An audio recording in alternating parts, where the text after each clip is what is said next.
Good afternoon, everybody. Uh, I am George Delis. I'm professor of public law in Athens, in the law faculty. I'm visiting here the university for the next couple of months. Carla today is absent, so she could not have the pleasure that I have to introduce today our today's speaker, who is Juan Pablo Soriano. Juan Pablo, have you seen your CV? You have combined many things. Juan Pablo had his Bachelor of Political Science in Mexico. Then he was having a Master's in UK on Security Studies before going to Barcelona, to the Autonomous University of Barcelona, for having a Master's and a PhD then on on political science. Now Juan Pablo is a lecturer and researcher at the Autonomous University of Barcelona, at the Faculty of Political Science and Sociology, and also at the Barcelona Institute of International Studies. The last 3 years, Juan Pablo is a member of a research group on European foreign policy observatory. And in the framework of his involvement in that group, today he will present us something regarding this ambiguous role of the European Union in the international environment, and especially regarding the global governance of transnational organized crime. Juan Pablo will give his lecture for the next 40 to 45 minutes, and then the floor will be open for discussion if anyone wants to raise some questions to the speaker. Thank you. So, Juan.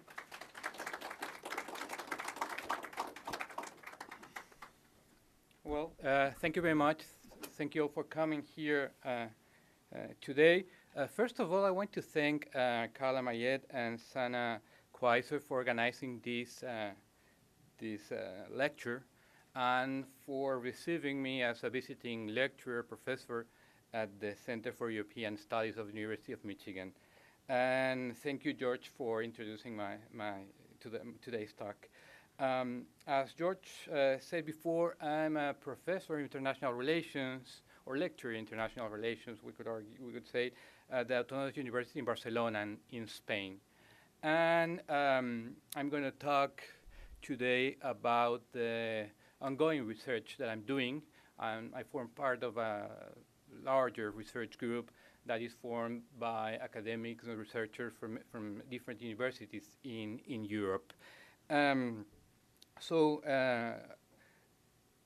I guess this week, this month, these years are interesting in terms of talking about the European Union, the role of the European Union. I'm probably, as you all know, the European Union in the last couple of years, especially since 2008 and 2009 with the economic crisis, has been experiencing very difficult times, both in internal affairs and in external affairs. In the neighborhood of the European Union, we could just mention the difficult times that the European Union is having on trying to define its relations with Russia, for example, the issue of Ukraine, its relation with the countries of the northern part of Africa, the Middle East, and going more beyond the neighborhood of the European Union, its relation with China, its relation with the United States, its relation in general with the rising or emerging powers around the world. And in terms of the internal challenges of the European Union, the economic crisis has been tough for Europeans. And this crisis has provoked a multiple crisis in the European Union in terms of political project, social project, identity for Europe. Many people in Europe are trying to find a new narrative for Europe. What is Europe today for the peoples of that continent? The crisis, the euro, and the future of Greece, for example, are of course part of this ongoing struggle to find a way to understand not only how Europe is going to survive in terms of internal structure, but also in terms of its international role. And in that external scenario, of course, emerging challenges are affecting Europe and many other countries around the world. And one of those emerging challenges is transnational organized crime. This challenge is not only one that has been posed to Europe, also to the United States, Latin America, Asia, Africa. All countries and all societies around the world are challenged by this emerging, complex, interconnecting phenomenon that is transnational organized crime. So taking this into account, let me give just a very brief information about this project that I'm working in with the people in the University of Barcelona and other academic institutions in Europe. In this increasingly difficult environment for the European Union, we are asking how the European Union is responding. Is the European Union adapting to these adverse changes in the international system? Which kind of strategies is the European Union using or pursuing in terms of how to cope with these rising powers, this challenge on environment, energy, human rights, the governance of financial institutions, the governance of organized transnational crime? And we came to develop an analytical framework that we are proposing in this project called titled The EU in an Unsettled International System, Crisis, Polarity, and Multilateralism, EU. And the name of the project, the short name is EU Janus. I don't know if you're aware what's the meaning of Janus. Janus was a Roman god. Janus was a god, two-faced god. I don't know if you can perceive here the idea of two faces in this in the logo of the project.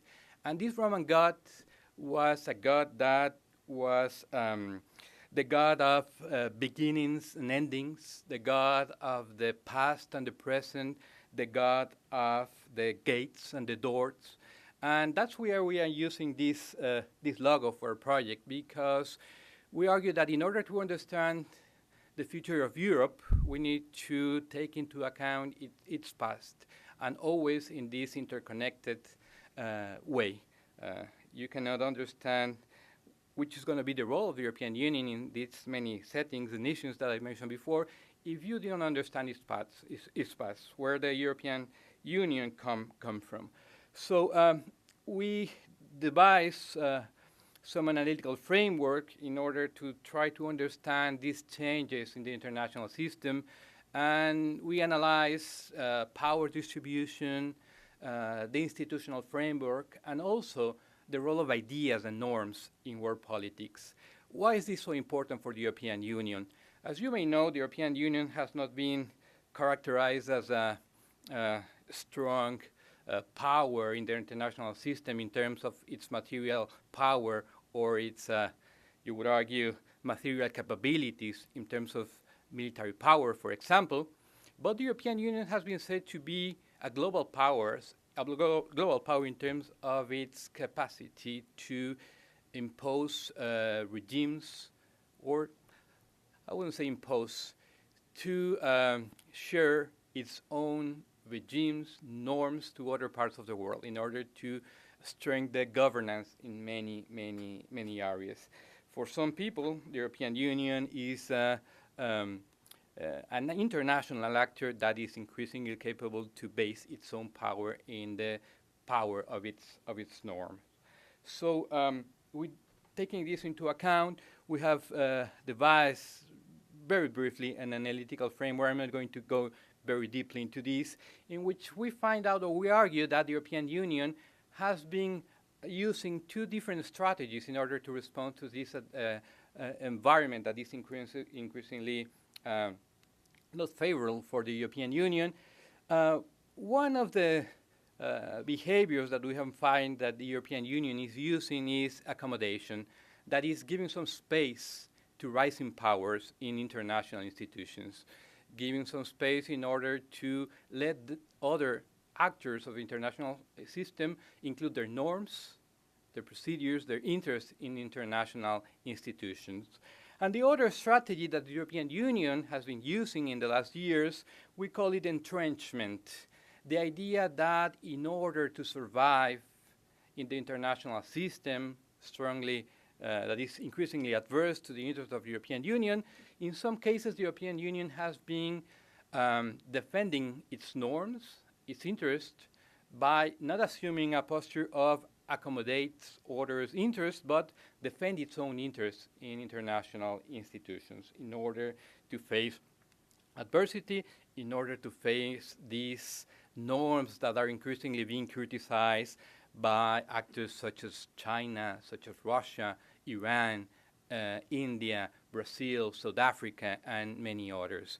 And this is going to be relevant also for the United States because remember that more or less the current international system with its norms and its institutions was developed after 1945 and was developed by the strong commitment between Western European states and also the United States.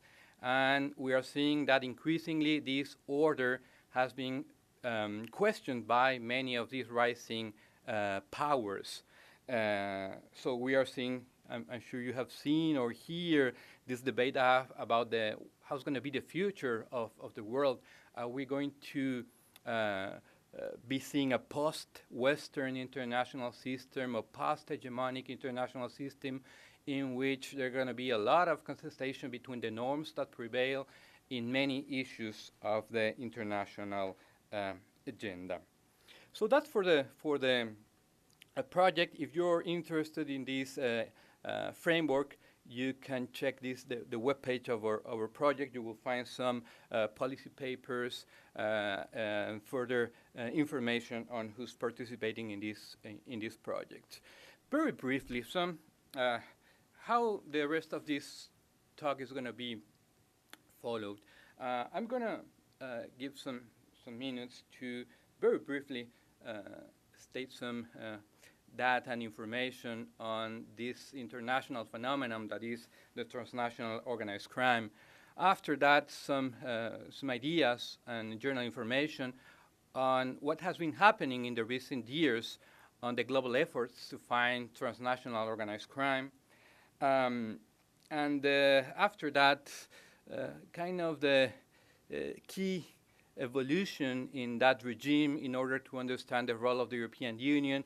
And I'm not going to be too technical on this, but trying to let you know about the current situation of deadlock in which the negotiations to strengthening the regime to fight transnational organized crime has been witnessing in the last years. Then why is this also relevant for the European Union? The strategies that the European Union has been following in the late 20 years. And finally, just 8 final considerations in order to end today's presentations. It seems a lot, but I'm going to be very brief with some of the issues. So don't worry. I'm sure you'll not will be tired at the end.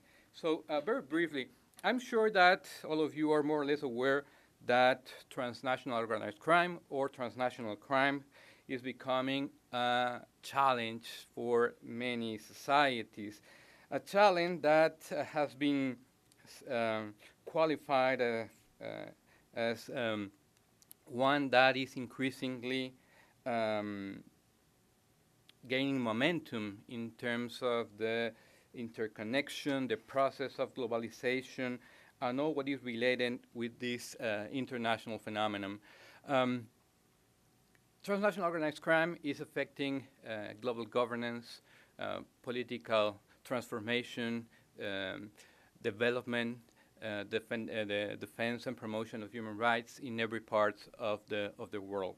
There are some traditional activities related with the idea of transnational organized crime, such as drug trafficking, arms trafficking, people smuggling and trafficking, maritime piracy, money laundering, among others. However, in the last decade, we have seen the emergence of new and more challenging threats in terms of this phenomenon, such threats such as cybercrime, the traffic of electronic and industrial waste, fraudulent medicines, and the traffic of human organs, among other things.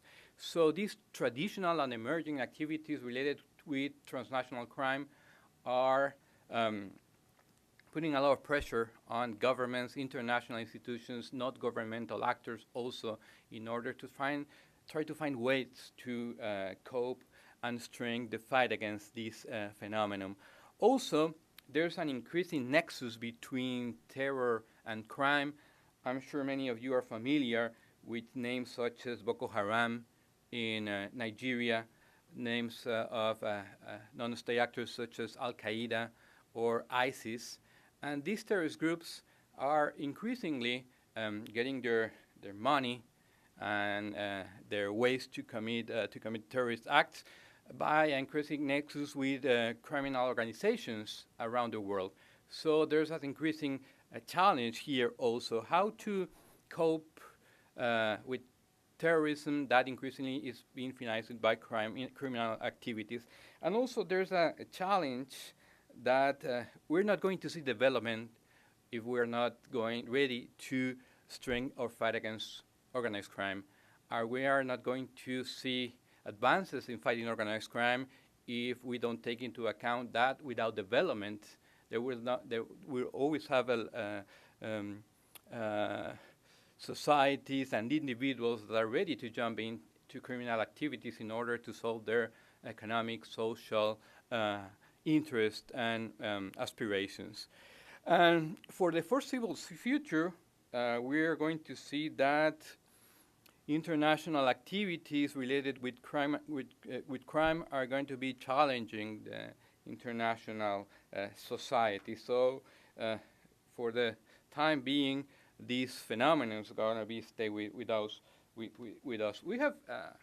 I can show you a lot of data on the impact of transnational crime, but I think it's better if I show you one short video of 1 minute that has been produced by the United Nations Office of Drug and Crime in order to share awareness of the challenges related with this activity.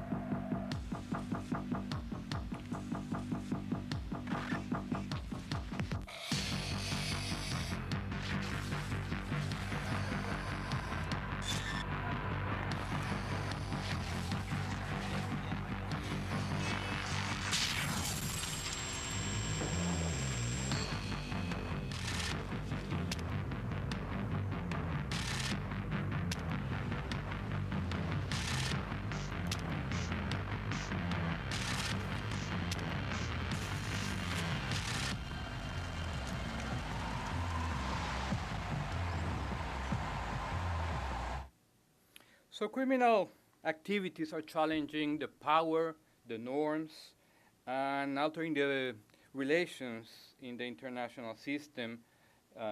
And this has been since almost 40 years ago, and it's going to be staying like that. So you can find, I'm sure, a lot of information on the web on the impact of transnational crime.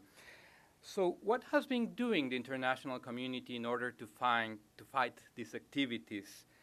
A brief comments on the evolution of this activity. This year is going to be 40 years since, for the first time in the United Nations, the concept transnational crime was used. It was used for the first time in 1975. As a way to try to understand new criminal phenomenon activities that was transcending the national borders in the 1970s.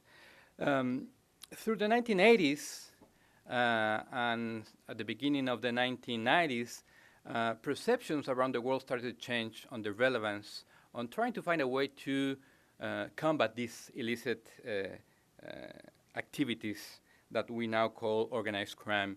But it was not until the end of the Cold War and the beginning of the 1990s that things really start to change in the idea of finding a common international convention, binding commitment for all the countries that form part of the United Nations to cope with this crime. Why after the Cold War ended? Because I'm sure as you all of you are aware, the idea of the international environment during the Cold War was an idea of a world divided into basically two different spheres of a bipolar world. And in that bipolar world, criminal activities were not really relevant in terms of how to understand international politics. It was that those activities already exist, but in terms of the priorities for the main relevant actors in that international system, it was seen as a secondary problem, this kind of activities. However, in the 1990s, as I said before, everything started to change. There were new coalition of developing countries that were saying that they wanted to approve a universal convention to fight these kind of activities. Also, the United States changed its priorities in terms of international security, and then the European Union also changed its priorities of international security. And the setting was ready for trying to do some advances in international cooperation. So during the 1990s, there were 10 years of negotiations in order to come with a new international legal framework to try to cope with this crime. And the main outcome of these 10 years negotiations was what we now know as the United Nations Convention Against Transnational Organized Crime, the UNTOC, or as is also known, Palermo Convention, because it was signed in this city in the island of Sicily in Italy in 2000. And it is by no coincidence that it was signed there. Remember that in the recent history of organized crime, Italian mafia, especially criminal groups from Sicily, have been really relevant in terms of spreading their activities, their ways of organization around the world. So it was seen as an important precedent to sign this new convention in that city in Italy. Nowadays, this convention is the most relevant instrument that states around the world have in order to cooperate to fight against transnational organized crimes. Almost all the countries that form part of the United Nations have signed this convention. To this year, 185 countries are part of the convention, and also the European Union as a regional organization is part of this convention.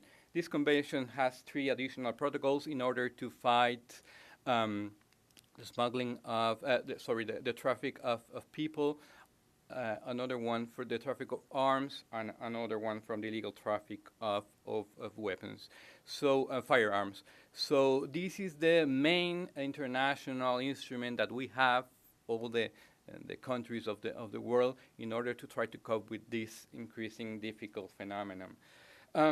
So I'm reaching the point in which we are going to talk about the European Union.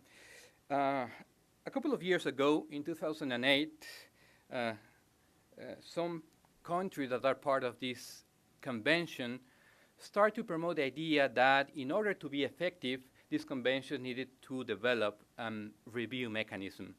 A mechanism that allowed the countries that are part of this convention to see how it is working. Are the countries using this convention? Which are the difficulties that countries confront in using this international legal tool? Which are the effectiveness of this convention, of its protocols? And since 2008, we have seen negotiations, negotiations and negotiations on this review mechanism. However, we are currently now in a deadlock.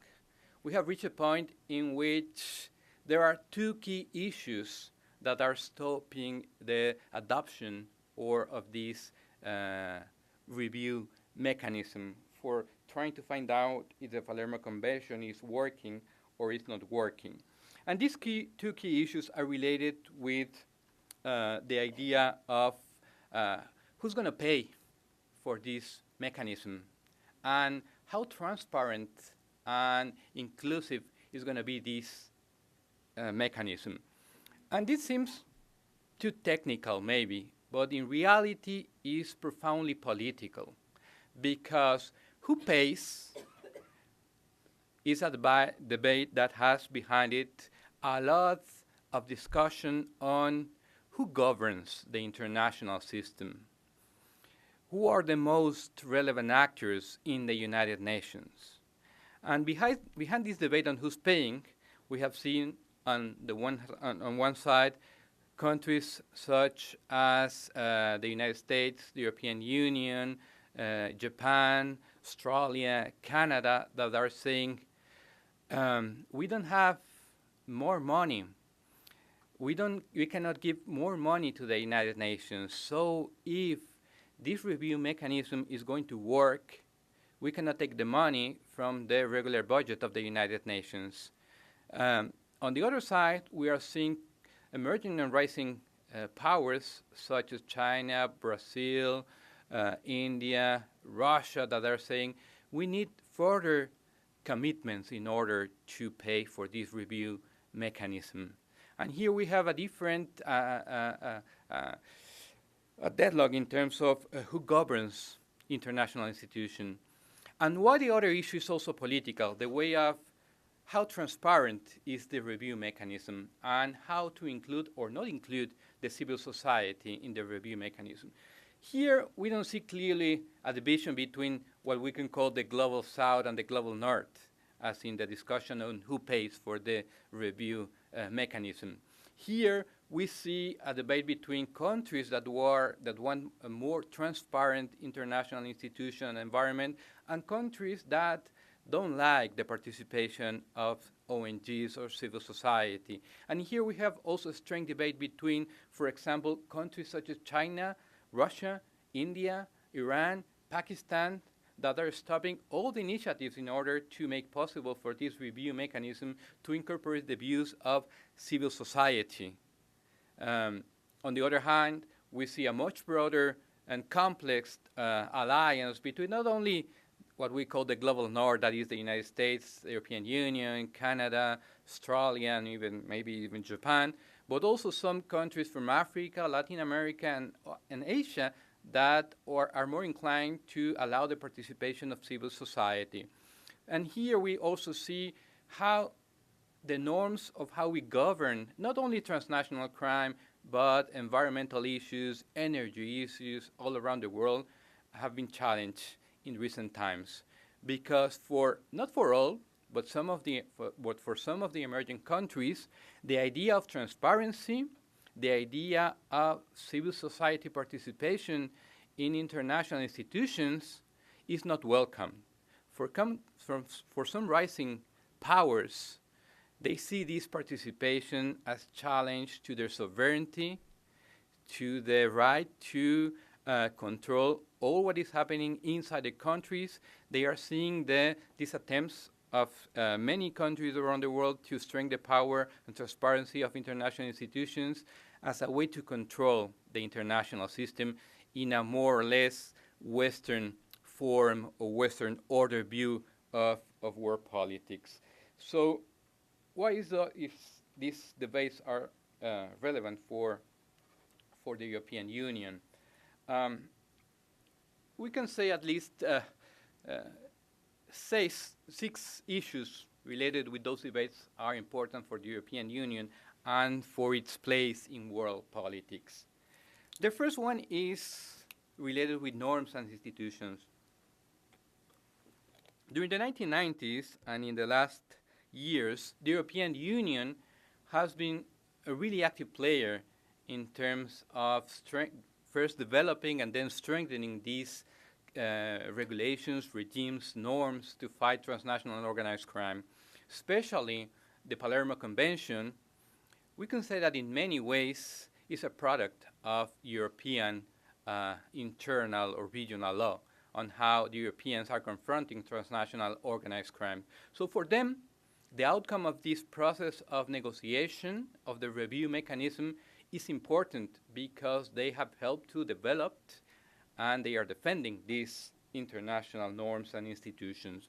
It's also relevant for the European Union because the European Union wants to stay a relevant player in many issue areas in world politics. And certainly the fight against transnational crime is one of these areas in which the European Union wants to be relevant and still be relevant in the discussions and negotiations. And also because in this regard, the European Union has said that part of its identity is the idea of building strong international institutions. Certainly, for the European Union, as for many actors in world politics, the challenge for the societies posed by criminal activities is increasing, is constantly increasing. So for the European Union, in order to try to build an area of freedom, security, and justice, it's important to strengthen the international cooperation for fighting international organized crime. So also in terms of its own internal, or if you want, homeland security, the outcome of this discussion is relevant for the European Union. Also, the international role of the European Union and the way in which the European Union can make alliances with emerging or rising powers and also keep the commitment of trying to find common positions and actions with the United States is important. We have seen that recently, not only in these matters of international crimes, we are seeing a gridlock. If we review negotiations on nuclear proliferation, on the environment, on human rights, on trade and development, we are seeing that in almost all these issue areas, we are increasingly seeing gridlocks in which there's no further achievement in terms of coping with the problems that these international negotiations and discussions are trying to resolve. So, and finally, I think the outcome of how all these negotiations regarding the Convention on Transnational Crime is going to affect a lot the relations between the European Union and the United States. Remember that nowadays we are seeing a lot of discussion on cooperation, transatlantic cooperation on terrorism, on identity, protection of identity, on protection of human rights, on trade and how trade relations are going to be affected by new international agreements. And all those negotiations and agreements more or less are related in one term or another to this idea of strengthening cooperation in terms of transnational or organized crimes. So at least for these 6 interrelated issues, the outcome of this negotiation is relevant to understand the role of the European in world politics and the outcome or the fighting of the international cooperation on fighting on transnational organized crimes. So very briefly, what has been doing the European Union in these last years, 10 years or so, since the idea that we need a negotiation to strengthen the convention was put forward by many actors, many parties of this convention? We could argue that in this increasing adverse international setting for the European Union has adopted a strategy of defensive entrenchment.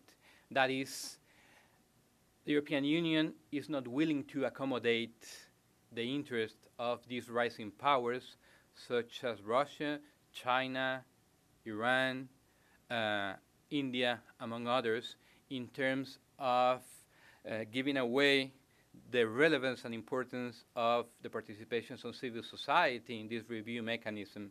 The European Union is defending its position on the need to have transparent international institutions. The European Union is defending its positions on the need to make public all the um, exams results that are going to be the outcome of the review mechanism of the convention. All these issues have been rejected by these countries, as I mentioned before. And there was a previous case in the negotiation of another convention that is related to this one. That one is the Convention to Fight Corruption, in which the European Union thought that it was going to be a good idea to accommodate the interest of these rising powers. But at the end, the European Union and also the United States regret those decisions, because nowadays we see that the Convention Against Corruption, of course, they have achieved the goal of having a review mechanism, but it's a review mechanism in which the participation of civil society is very limited. It's a review mechanism in which there's not a lot of transparency. It's a review mechanism in which the finance of that mechanism is not really clear. The outcome of that negotiation took place in 2009.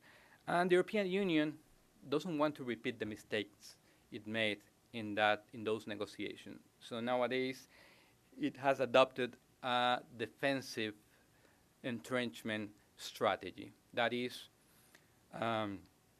going to wait until a strong coalition of global northern countries and global southern countries reach an agreement that supports the idea or the ideas and norms that are promoted by the European Union.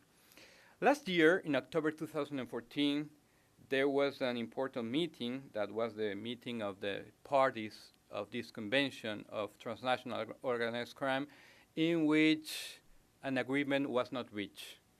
It seems that it could seem that that's a negative outcome for the European Union and the United States and other countries that are supporting this review mechanism for the United Nations Transnational Organized Crime Convention to be more transparent and to allow the participation of the civil society. However, it is not totally negative for the European Union, because what we saw in October of last year was that there was a breach in the members of what we can call the Global South. There is not a common position nowadays, as it was a couple of years ago, on the way forward in order to discuss, negotiate this convention. So it seems that this strategy of the European Union is making some results, because some countries of the Global South, especially Latin American ones and many from Africa, are changing their positions, and then they are increasingly defending the idea of more transparency, participation of ONGs in this review mechanism. So it seems that in this regard, the position of entrenchment from the European Union is giving some positive fruits for this long debate on how to strengthen international cooperation on the fight against transnational or organized crime. Some final comments on this presentation, or final consideration. As I said before, last year, in October last year, there was again, seems like a deadlock again in this negotiation. However, we can see that there was some good steps in the way for the European Union position.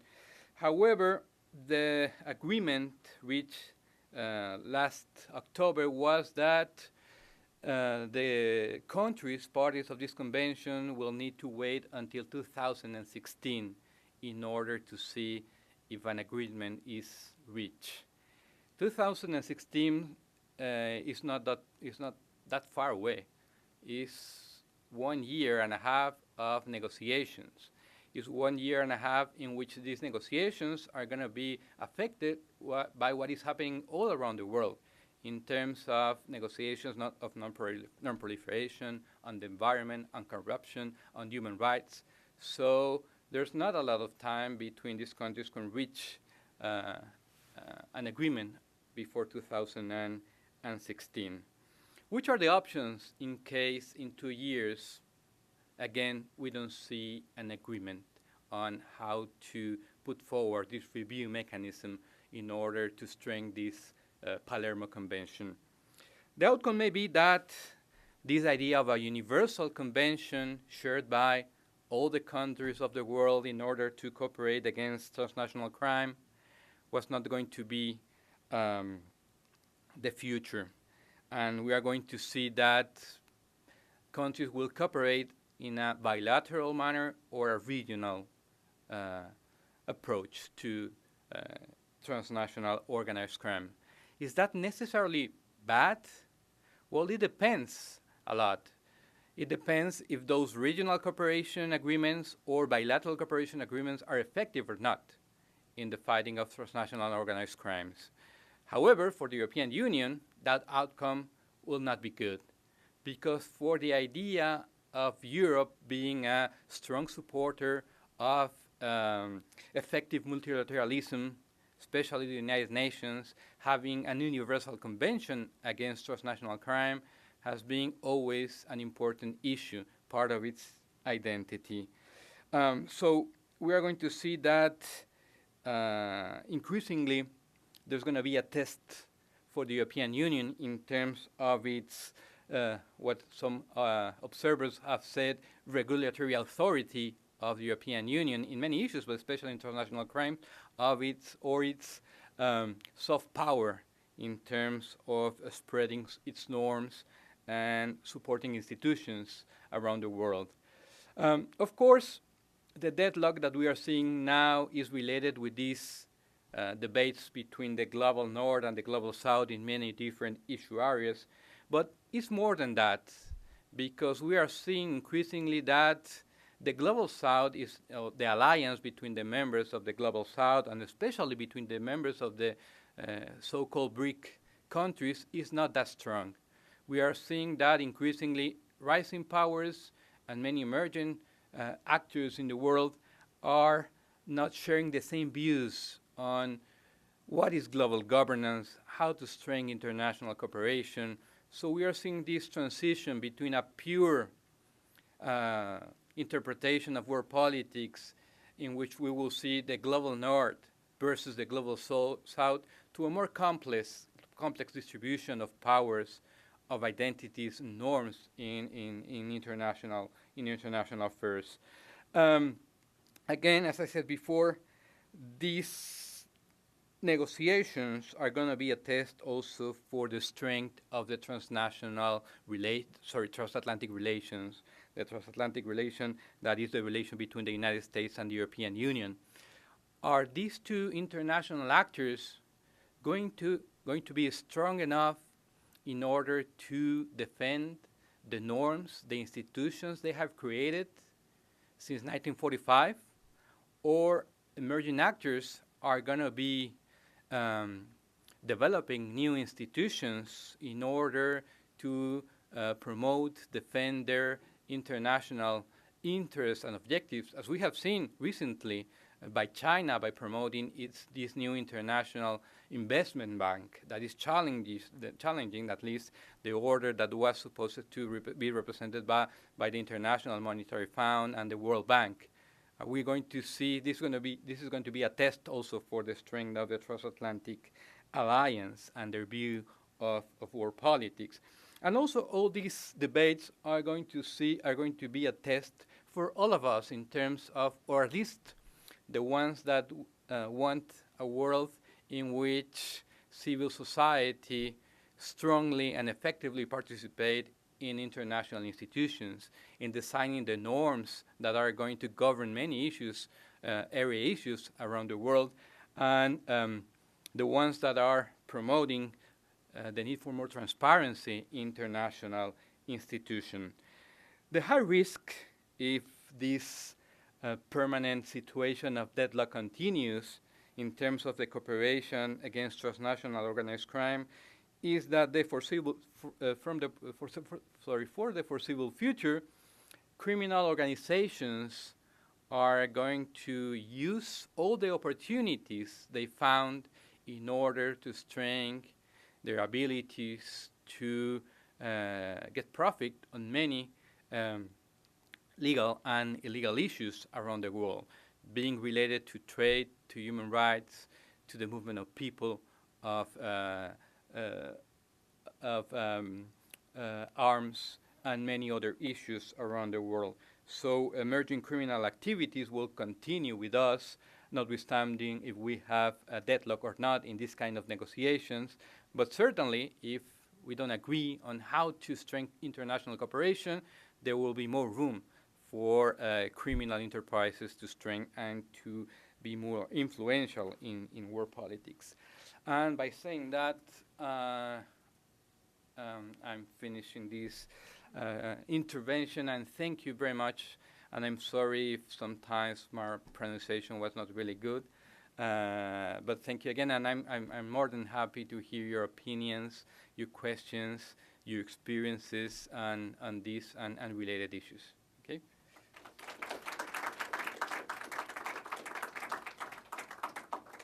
Thank you very much, Juan Pablo. Now, discussion is open. I don't know if someone wants to say something.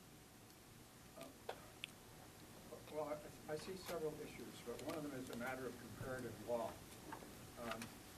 Certainly, the convention itself,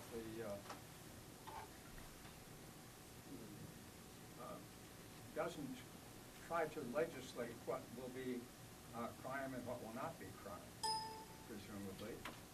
And so what is regarded as a crime in one nation may not be regarded as a crime in another.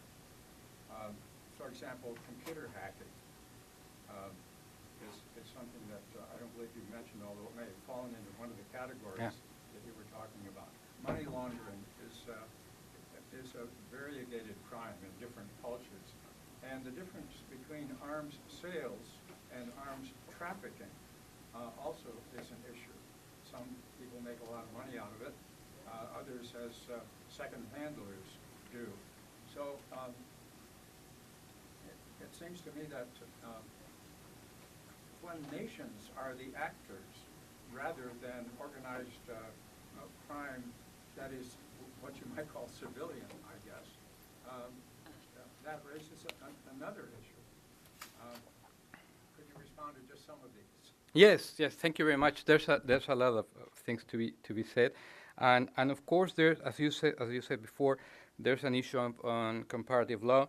Maybe then you later want to comment on that. But here, what I was thinking is, what do we want, or what do we need? A common definition that is universal in terms of transnational organized crime, in terms of the specific activities that are covered by this convention, or regional norms. And I think that's an interesting debate, because for some, the idea of having universal definition of norms, not only for this issue, but for many other issues around the world, has been an objective in previous years, in previous decades. That's the idea behind these universal conventions. But increasingly, there are some observers that are saying, and watching the problems that we have in order to, not we, but the governments, to comply with these conventions, some observers are saying, maybe it's better if we kind of return to the past, where we have not really universal definitions, or trying to develop universal definitions of many issues, especially of organized crime, and see how we strengthen regional approaches, definition, conventions that can be maybe easily shared by the societies, the governments of specific regions. And I don't have an answer to this debate, but it's an ongoing debate. What is better, a regional or a universal approach? Or there's also a related debate. Either if we want regional definitions or universal definitions, what is better? Low standard for those regimes and norms that many countries, many governments can comply with, or higher standards that are going to be very difficult for some governments to be to follow. So we have this debate between the universal, the regional, and the higher or the low standards. And there's an interesting debate here, and as I said before, I don't have an answer. And yes, previously I forgot to mention, but this the idea of cybercrime is going to be very relevant for many issues, not only for theft of identities, but also to how organized crime organizes itself using or profiting the internet, and how it connects itself with other parts of the world, how its activities are better accomplished with using the internet. And countries have and societies, I would say, have a really important challenge in trying to confront the issue of cybercrime, because on the one hand, you have the idea that, of course, governments should be able to defend societies against this type of crimes, but on the other hand, you have societies that they want to have freedom and they want to access freely internet, and they don't want to be followed or be in the eyes of the governments all the time. So here we have another emergent and difficult issue in terms of political, legal, even normative approaches. If I can Yeah, add sure. something, I'm trying to also give you an answer. I mean, probably the expertise we have in the European Union is that we are trying to see how can different sovereign states cooperate in those delicate issues that are linked to the core of the sovereign. And the idea is the following: minimum harmonization. You cannot have another thing. So we have a common ground of at least some behavior that have to be that are unanimously considered as criminal, and subsidiarity, in the sense that states, of course, the parties of this convention have the power to treat in more severe way other behaviors of the same behaviors regarding the criminal outcome of the process. So the idea is that you cannot have a universal, very specific definition of nationalized organized crime, but you can say that okay, we have a common defense that at least this broad notion has that content, and then we will start discussing about specific behaviors that are considered to be to fall under this notion, and then that everybody agrees that there has to be some minimum criminal reaction against those behaviors. This is the idea: minimum colonization and subsidiarity. Probably there's something else. Yeah, this is actually in somewhat a different track related to what you were just mentioning. I wonder if you could give us a little bit more analysis on why the Palermo project is so important to the EU. And I'm trying to frame the question this way. What's in it for the EU? Is it that the EU wants to demonstrate that it's an international political player? Is it that it really wants to legitimate its way of doing things? Or is it about effectiveness? Because these kinds of review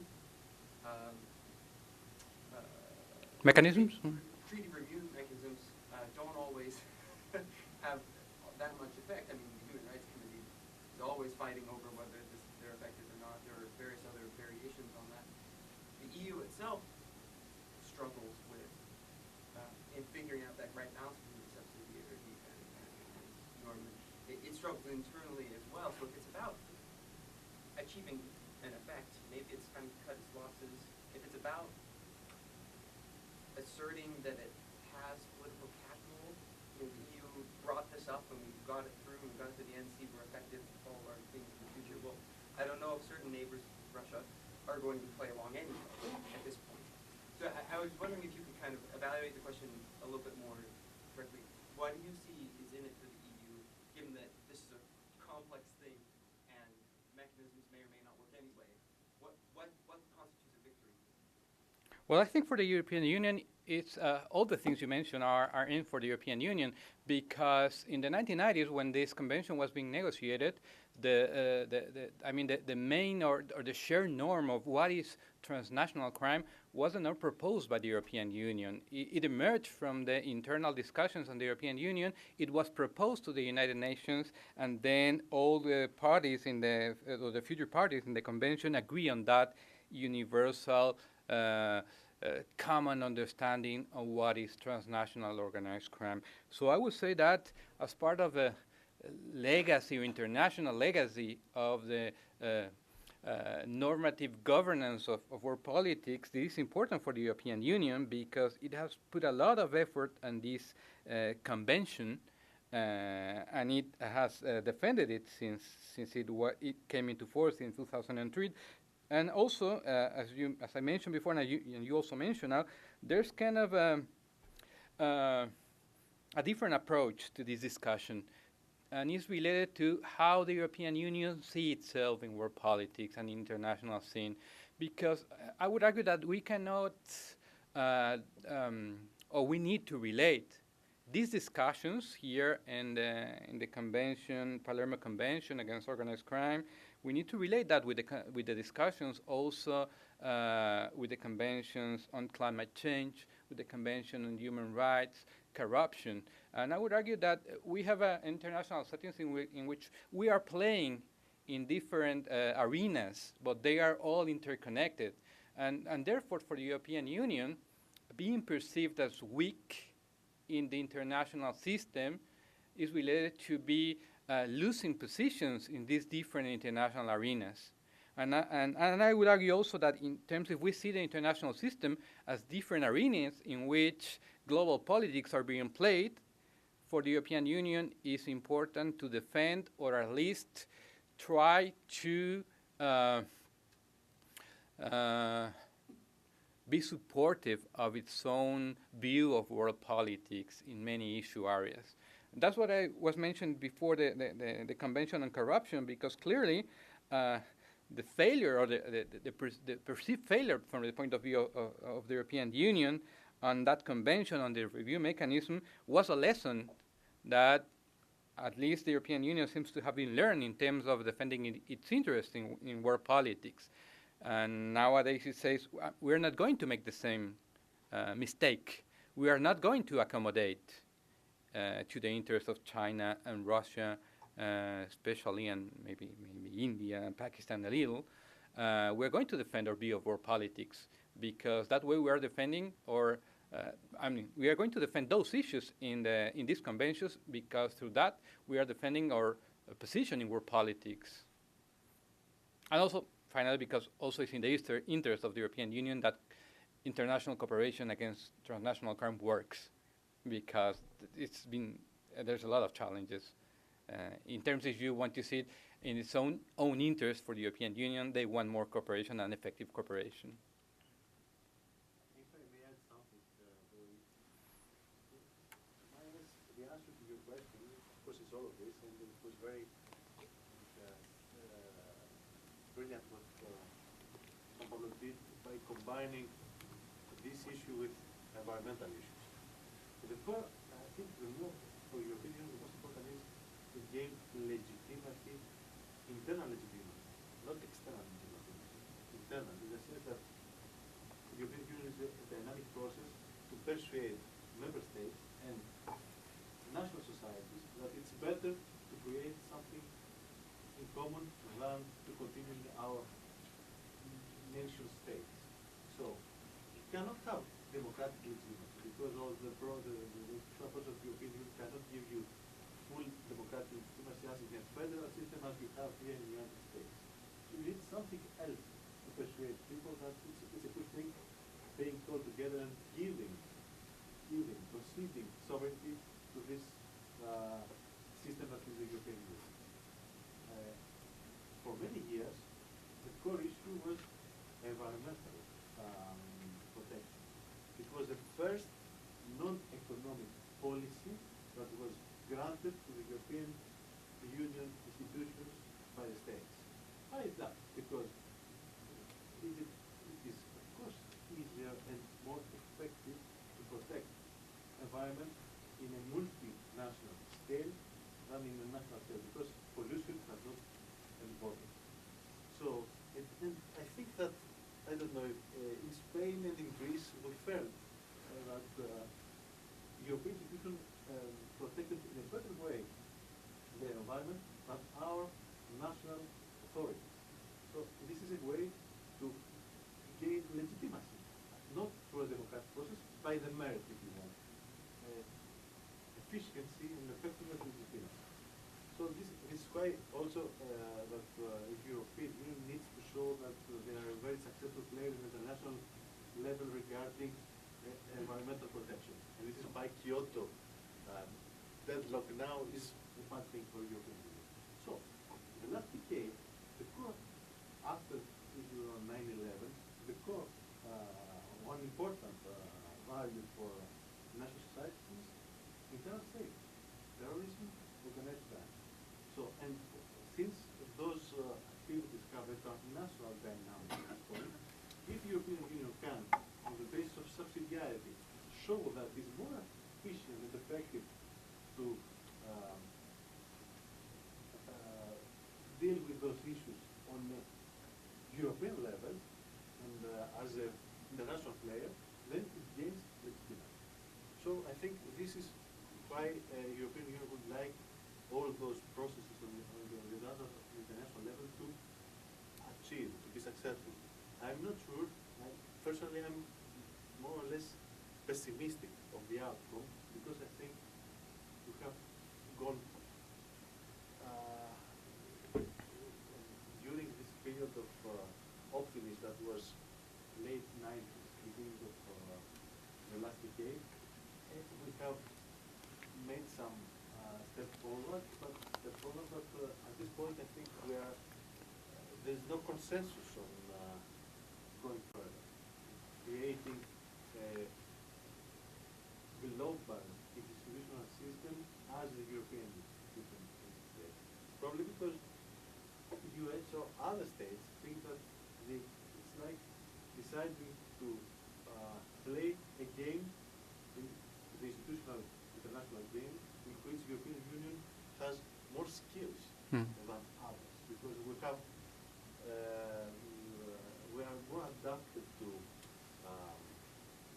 deal with those questions in the international level, in a supranational level, if you want, than other states, than the US or other small states. So I'm not very optimistic on how things will evolve. So is there another question? Yes. Yes, going off of the previous point about internal legitimacy, how big of a priority would you say that transnational organized crime is with regards to negotiations between the EU and potential new member states, such as those in the Balkans, or even further afield, such as Turkey and Ukraine? Yep. It's really, really important in terms of the enlargement of the European Union, who's going to be a new member of the European Union. If you are more or less familiar with the procedures, in order to be part of the European Union, you need to incorporate the acquis communautaire.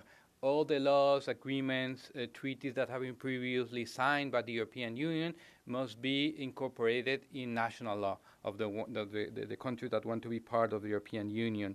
And for the European Union, finding common ground in order not only on definition but cooperations to fight transnational crimes, or how it's been nowadays called in Europe, serious crime, is really important. And of course, in that region, the Balkans, this issue is really, really relevant and really difficult.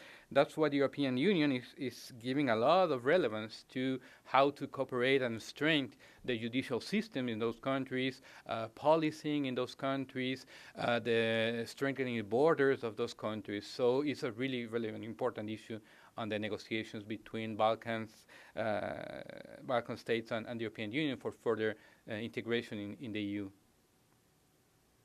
And you have a... Yes, the question I have is, are we talking about an issue of enforcement, or are we talking about an issue that we lack sufficient legal structure? Because it would seem to me that a lot of the countries in the EU already have, local legislation that says human trafficking, arms control, drugs, and all that are not legal. Do we really need another legal structure, or do we need more policemen?